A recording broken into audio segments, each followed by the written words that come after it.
Hello friends, welcome back to this channel. Hope you are doing good and learning English every single day.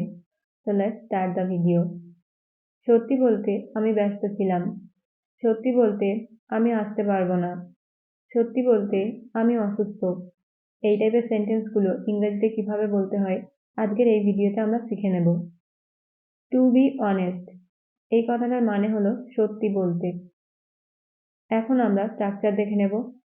Structure হলো to be honest plus sentence. এখন আমরা বেশ কিছু example দেখে নেব। যেমন সত্যি বলতে আমি ব্যস্ত ছিলাম, এটার ইংরেজি হবে to be honest I was busy. To be honest I was busy. সত্যি বলতে আমি আসতে পারবো না। To be honest I will not be able to come. To be honest I will not be able to come. সত্যি বলতে সে মিথ্যা বলছিল। To be honest he was lying. To be honest he was lying. সত্যি বলতে আমি কাজটি করিনি। To be honest I did not do the work.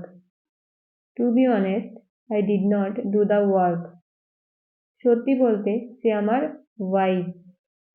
To be honest she is my wife. To be honest she is my wife. এবার আপনাদের প্র্যাকটিসের জন্য আমি দুটো সেন্টেন্স দিলাম। ফার্স্ট হলো সত্যি বলতে এই গাড়িটা আমার নয়।